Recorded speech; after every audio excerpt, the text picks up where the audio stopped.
You are amazing. And it is the reason that I've been so excited about this conversation. I've been wanting to have this conversation for ever. And then now we're actually making it happen. And I'd love for you to share with people, who is Jill? Because I think you're amazing. I want the rest of the world to know how amazing you are. So where do I even start with that? I'm like, I came out of the womb looking for a lens, looking for a camera I could smize into. But truthfully, like my journey started with entrepreneurship, at least like back in 2006, like the days of MySpace. And I got my start in online video, like before web TV was really a thing. And I remember pitching my first ever show to a producer, and it was called 20 something.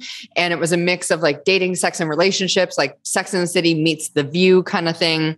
And I remember I pitched it to him and he was like, this will be a fantastic web TV show. And I was like, what? Web TV? Like that's a thing? And he's like, it's totally a thing. It's going to be a thing. But this was like 2006. So it was not a thing yet. Like YouTube has just been bought. He was ahead of his time. He was ahead of his time. And yet we still went on. We amassed like 1 million views on the show. Thank God it was when you could still delete things off the internet, because I was, 25 talking about all my escapades, and there were a lot of them. So like, thank God you could erase that off the internet. But it taught me so much, right? It taught me like how to present on camera, how to talk to the camera, how to like interact with guests, how to think on my feet, like how to ask, at the time I thought were great questions, but it was kind of like, well, I'll save you the topics we talked about, but it really kind of whet my appetite for doing my own thing. And after that show was over, me and one of the girls who was on that show with me, I had just previously broken up with a boyfriend, and I was like, screw it, I'm going to move to Australia. And she's like, I want to move to Australia. We should start another web TV show together. So we put together a travel web TV show. Got the Gold Coast Tourism Board sponsored us, like a van company sponsored us, tour companies sponsored us. And so we were set. We were going to Australia. And then I met this guy, Josh Stanton, in Toronto, like weeks before I was moving to Australia, on this whole, like, me and my friend Stacy at the time were like, we are going to go be single and like French all these boys and all that. And then like right before I'm leaving, I meet my future husband. And so she was not impressed, but we went over there. We had a great time. And then again, I just like started stacking more skills. And really, Josh opened my eyes to all of online entrepreneurship, because at that time he had a couple niche sites. He was running a software. Like he was so in the game, and I didn't even know this game existed. And so he was really, as cheesy as this sounds, like one of my first real mentors, because he taught me how to get traffic, how to write for the web, how to rank on Google, how to start an email list, how to, all these things, like how to find products, how to monetize, all these things that you don't really know to ask when you're just starting out. And so him and I started our first business together in like late 2011, early 2012. And we just started with a skincare affiliate site. I remember when he was like, want to start a business together? I was like, yep. And he's like, sweet, I think we should do a skincare affiliate site. And I was like, oh. Sorry, this is a dude who said, let's do a skincare affiliate site. In his head, he's like, the search volume though. Like, he's right. Approached it with such a dude energy. And I was like, hell yeah, I want to start a business. And he's like, I think we should start a skincare affiliate site. And I was like, what's an affiliate site? Like I just had no clue. But he threw me in the deep end. We started learning, like we started that site, then that one grew. We started another one until we had 30 different sites, and we were making money, traveling the world, like living our best lives. And people started asking us like, what are you doing? How are you making money? Like, are you drug dealers? What's going on here? You barely work anymore. You barely work, quote unquote. And so it was actually on our wedding week, probably the 1 week you're not supposed to work, but we were a couple maniacs at that point who were just so lit up by what we were doing. So Josh was like, we should start a site to like share the story and our journey. And I was like, I love it. Yes, let's do it. Now, this is the day before our wedding guests arrived. We're having a couple drinks And we were on the balcony in Costa Rica, just living our best lives. And he's like, what should we call it? And thanks to Costa Rican rum and a little Bob Marley, I was like, screw the 9 to 5. And both of us were like, oh, I wonder if that's available. So we grabbed it and we kind of sat on it because we had never had a personal brand before, really. Like we had never been the face of a site. And so we didn't really know what to do. And so we were very intimidated by that. But we just kept trying things. We threw things at the wall. We created all sorts of disjointed content. Like we launched a program. It sold $0. And learned some pivotal lessons in that time. And so from there, that was 2013, like everything started to build after that. After that first failed launch where we're like, okay, great. Never want to experience that again. So what do we change? Then we really started hitting our stride. We pre-launched, we pre-sold, we asked people what they want. Novel concept, I know. Started building an audience, started getting known for one thing, and then started doing like regular webinars and launches and all of that kind of stuff until we finally found our way, found our groove, created a bunch of cool communities, scaled the business, had a kid, kind of like scrapped everything that no longer served us, rebuilt, and now here we are. Wow. Like literally, you have lived so many lifetimes I'm exhausted telling the story. In such a short period of time. Because I think a lot of people know you, like that's where you really, like people started to know your name was Screw the 9 to 5. Did you ever have a moment ever in your life where you did consider having a 9 to 5 job? No. Like never. I was the world's worst employee. I really was. I had an internship for 3 months and that was about it. And Josh has never had a 9 to 5 either. So it's kind of ironic that it was called. Did you come from an entrepreneur background? Like were your parents entrepreneurs? No, both of our parents were hardcore 9 to 5ers. My dad was a teacher. My dad was a principal. My mom was a teacher. And then Josh's parents kind of worked a bunch of different jobs.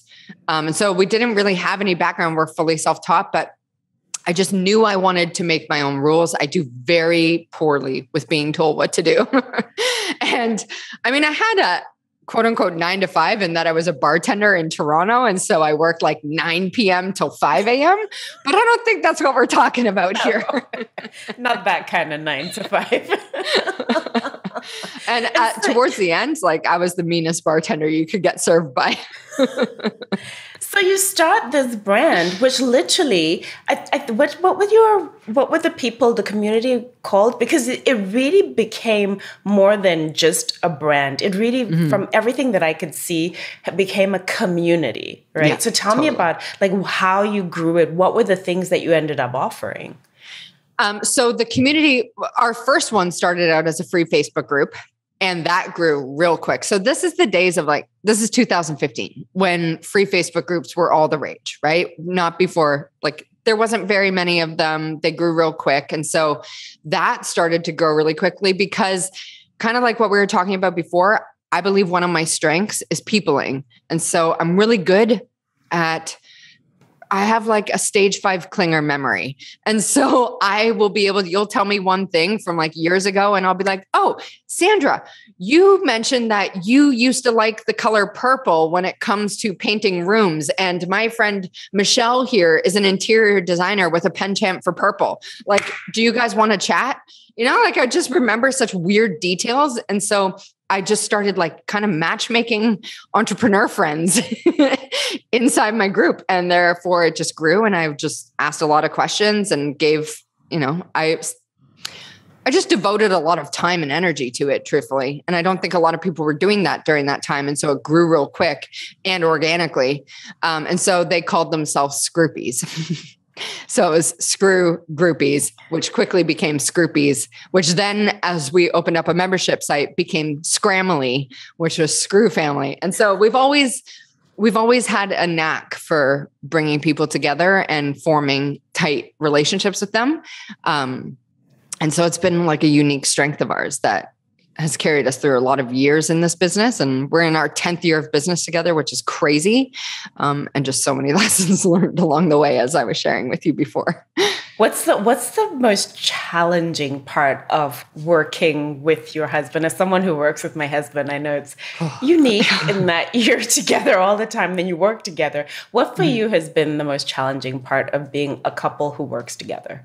I think the way we make decisions is a biggie, and also just the way we approach things. Like I have realized, and it's not right or wrong, like Josh is very analytical and logical, and I am very much a feeler, and not just like from a disempowered place, but just like I tried to think of how it will impact people as well.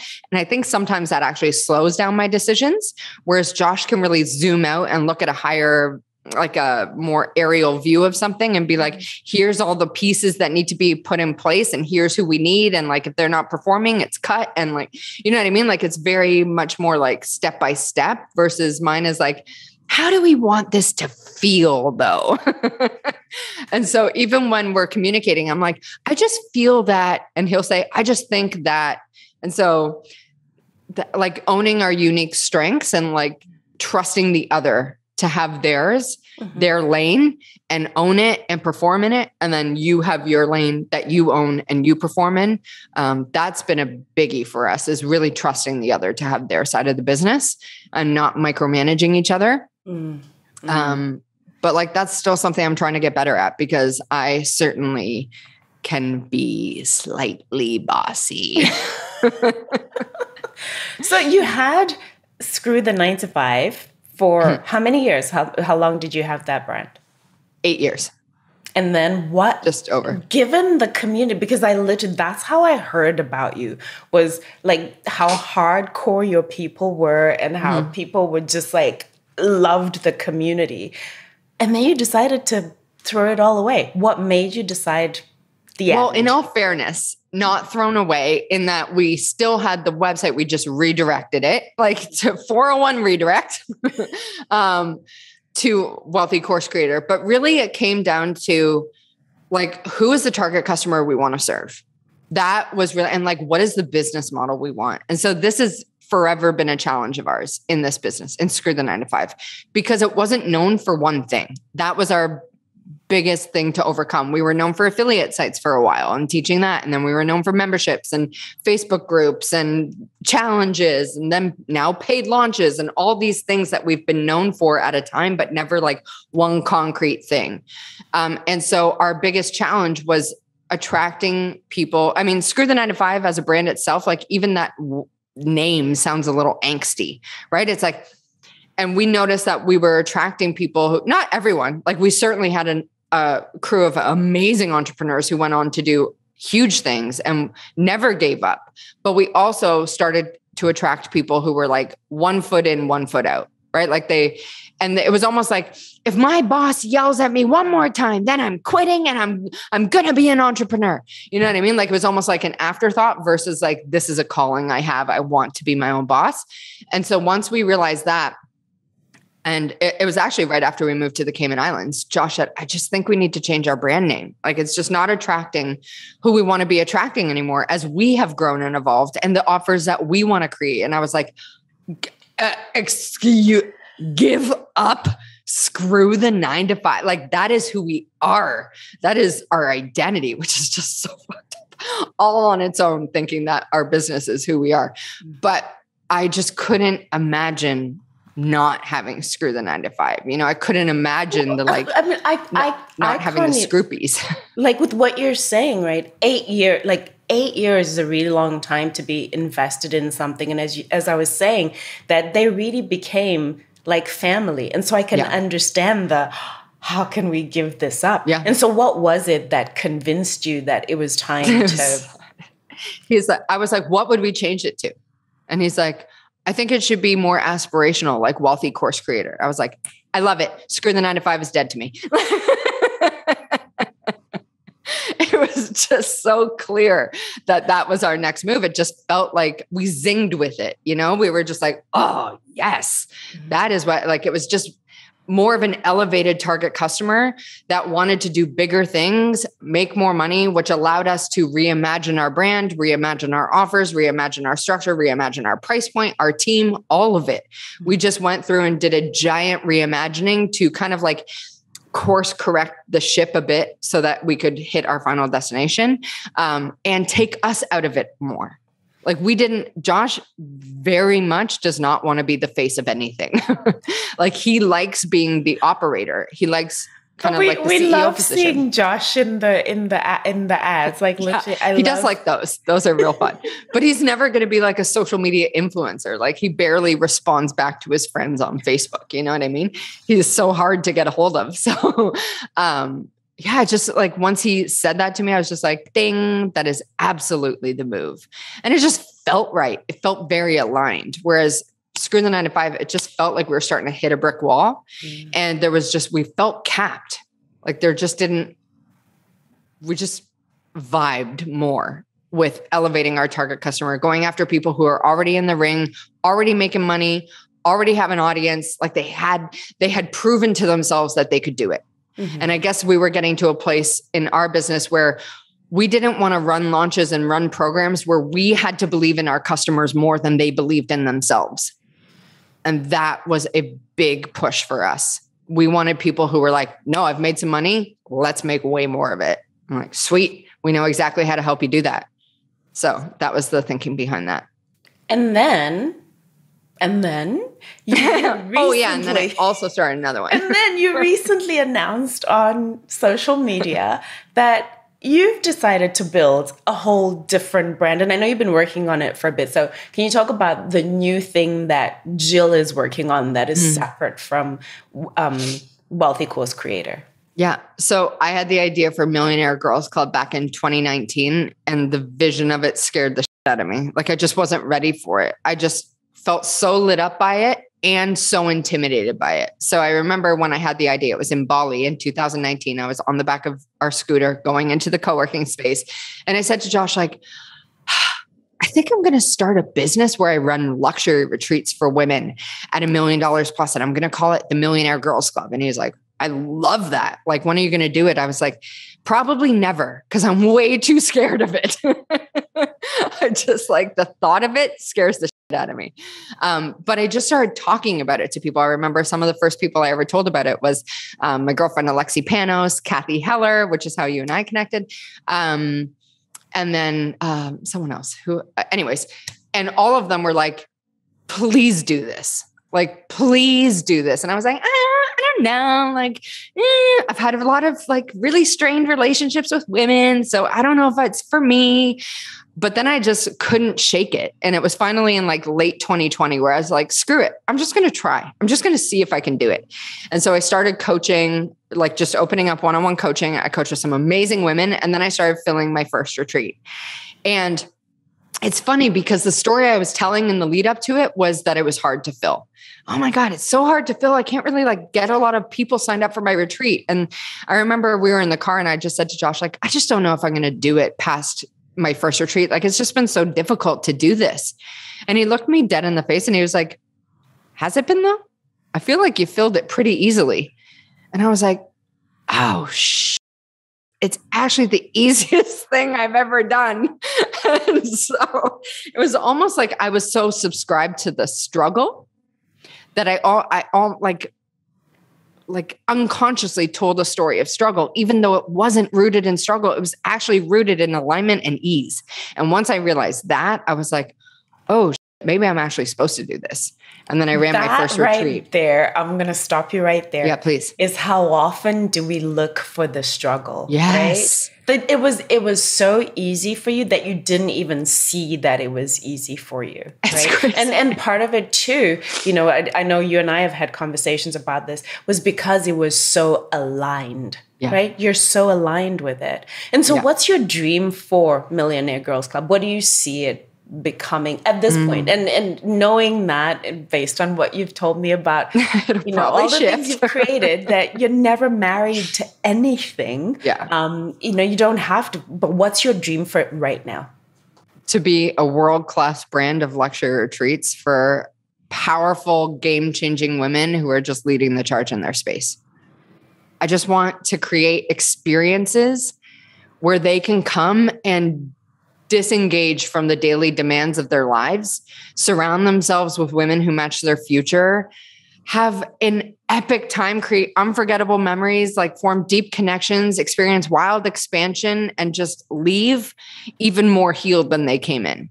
So after MGC Costa Rica, which ran in March 2022, all of them said, I'm forever changed after that. Like, I don't know what you did. And I was like, I didn't do anything. You're like, that's you guys.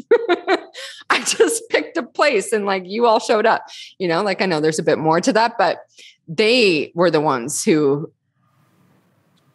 were the catalyst to their next level of expansion. And I really think it's because they raised their hand and put themselves in the room or, you know, on the yacht with the women they wanted to be around. And they know the power of investing in stuff like that, right? Like the most successful women I know, and I'm sure you would say this too, because I know how much you believe in investing in yourself. Like the most powerful women I know are unapologetic about how much they invest in themselves, whether that's retreats, masterminds, coaching, mentorship, whatever. They know it's like a prerequisite to help them get to where they want to go because it's lonely to do it on your own. And it's so easy to get in your head. You know, even as you and I were talking beforehand and I was like, I don't know. I think I'm going to do this like offer drop. And you were like, when? I'll watch for it. Like, what are you even talking about that you're thinking about it? And I was in my own head. Yeah, I didn't out you. You outed yourself right there, Jill. Fine. I'm fine with that. But that's the power of trying to go it alone, you know? Yeah. And when you say, you know, something you just really powerful that you just said, and also in our conversations before about having a safe space for women who are playing such a big game.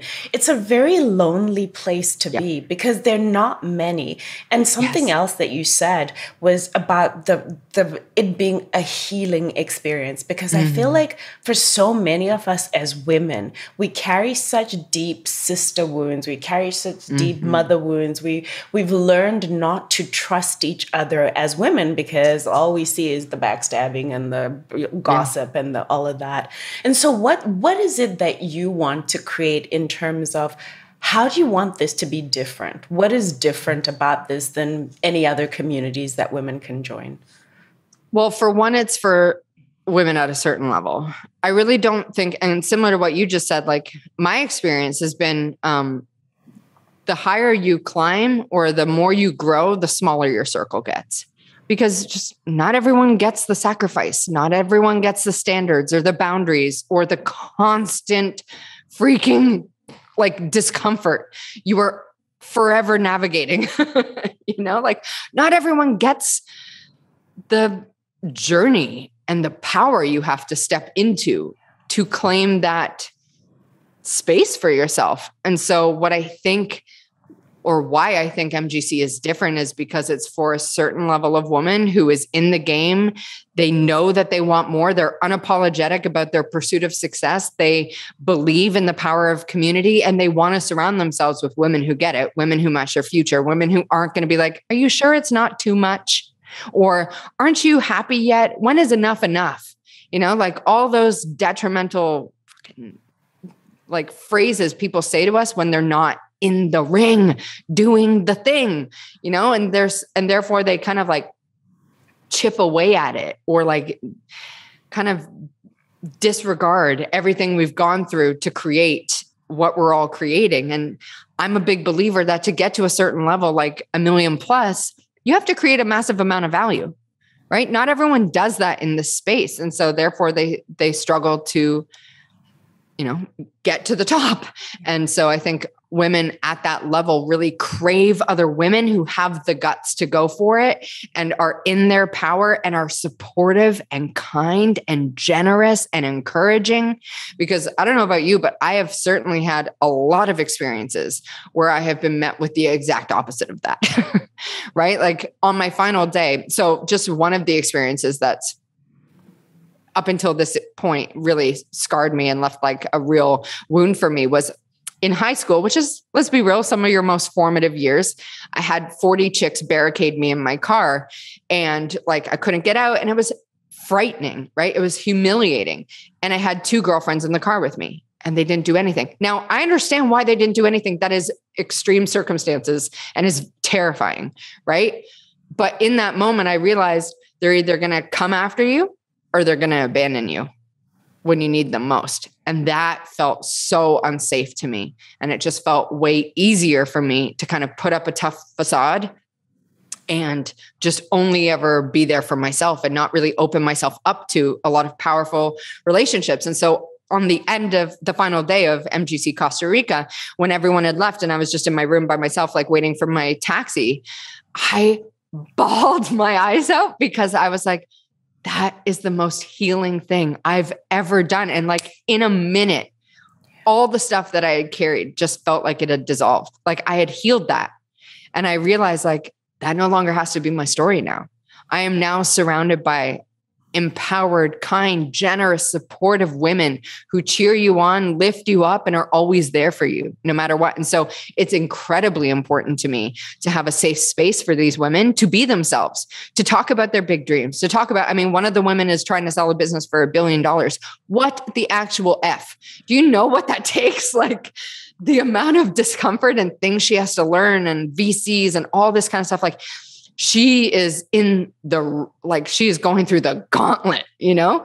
And there's another girl who's selling her business for 130 mil. And there's a chick who sold her business for like just shy of 10 mil. And there's a wealth manager and just all the conversations that happen around like, you know, you need to have this and a deal lawyer. And this is how you get a better exit. And this is what you have to have in place. And this is, you know, it's just like, I remember looking around and being like, we were on a yacht and I just said to them all, where is this conversation happening for women? Normally it's at a dude's event and we're all just like trying to listen in like, I guess I could apply that to me too. You know, whereas this was like 14 women all sharing what worked for them, how to get better, how to get bigger deals, how to make more money, how to have more happiness, like all of that. And I was just like, this doesn't exist for anyone outside of this kind of experience. So I just want to do more of that. And it doesn't exist as well because, like you said, we've been taught, especially as women, to view each other always as competition. And we've also been brought up to believe in scarcity, that if you succeed, that means I can't succeed. Yeah. Right? And so I'm just going to keep what I know as my little secret and I'm not going to tell you. Whereas I feel like maybe with guys, do they have a different mindset where they share more? I don't know what your experience has been. Well, with dudes, I just think that they operate in such a different like provider energy. You know what I mean? So they're like, no, I'm going to figure this out. Like, I don't care what it takes. I am committed. I am dedicated. I'm doing it. I'll grind. I'll hustle. I'll do whatever I need to do. Whereas my experience with some women is like, yes, they can operate in that energy. And they also want to hold space for the other side of their life, whether they're mothers or wives or partners in some respect, or just really great girlfriends or whatever it is, right? They have the other side to their life that they also want to stay connected to. And so allowing grace in having both, I think is some deconditioning women have to do, like, or reconditioning that we get to do is like, oh, I can have both. Like I can take a stand for the end or whatever the saying is. And it doesn't have to be, I have a thriving personal life or I make money. It's like, I have both. I have an amazing crew of girlfriends. I have these epic experiences. I have so much love in my life. I have a great relationship with my partner or my kids or my friends or whatever, my family. And I'm a mother effing boss who makes deals and makes money and pushes the boundaries and leads the way and is carving paths. Like it's both. And that is the kind of space I want to hold for people. So I know you have the cutest little guy, Kai. How has motherhood changed you? Has it changed you? Oh my gosh. So the greatest initiation was becoming a mom. Because after that, I remember that was February 2018. And I took a whole 9 days of maternity leave because I felt so trapped in our business. I couldn't even imagine taking more time off. Like I just didn't feel like I had the capacity to take time off. I had to be there and be on for people. And the funniest thing was when we had our son, you know, we had a couple days where we didn't think about work at all. We were just in this like little love oxytocin bubble. And we finally had space to like disconnect from our business. And when we started to turn it back on, we realized that something felt deeply off for us. And I realized after many months of like a lot of discomfort and asking ourselves over and over, like, what do we really want? Like, what feels so off for us? Like, we just felt so trapped. Like, what is it? What feels off? What's not working? What's happening here?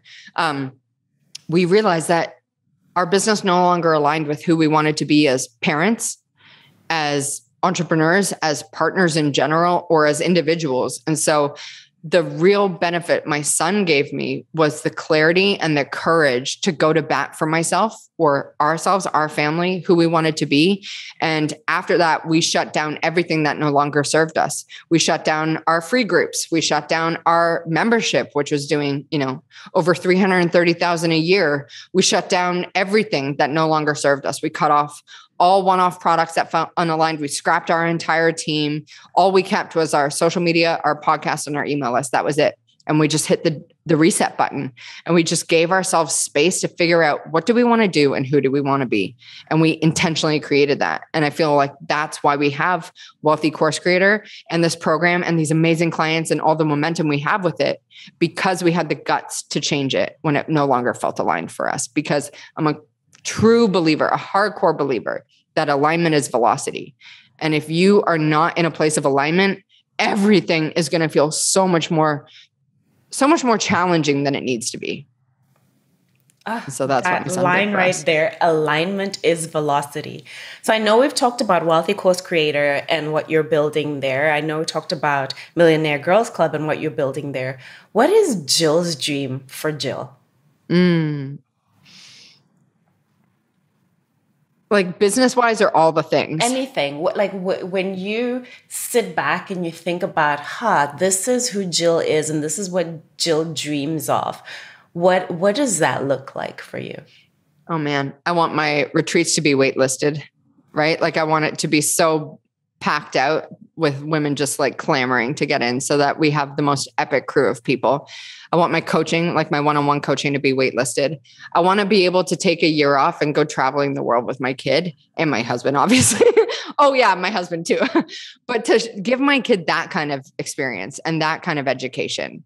I want to be able to say to my friends or say to my family, book a flight to here and I've got it from there. Like you just land here. It's kind of like what I've done with MGC. You land and I take care of the rest. I want to do that though for like my family. And I want to take us to like an epic spot in the South Pacific and like Tahiti or Bora Bora. And we all get to come together and make memories, and they don't have to think about money or anything like that. It's just like, no, we've got it. It's all good. Let's just have some fun together.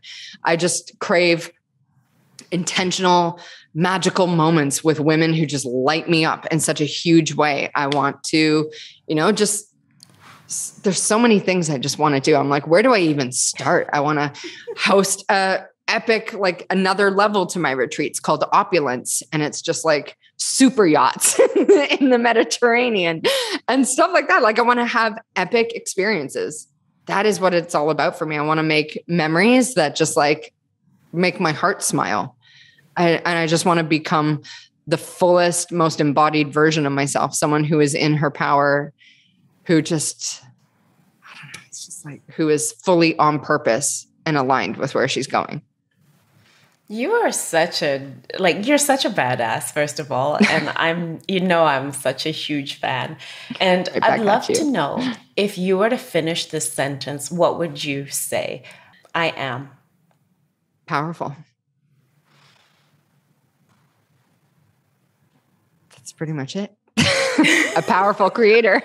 Mic drop. There you go. Powerful. And you truly are. And you're such an inspiration. For me as an outsider looking in, that is exactly like when I think about describe Jill, that's probably a word that would come up for me. Powerful is just how. But even more powerful too is something that you said earlier on about how you're this, I don't know what the right word, you're this connector. You're a people person. You care so much about people. And I truly think that's one of your superpowers, is the number of connections that you're able to have and the power that comes from those connections. And I'm so grateful to you to have been the beneficiary of connections of, you creating this incredible brand that is MGC. And I'm so excited to see like what you're going to put out into the world, because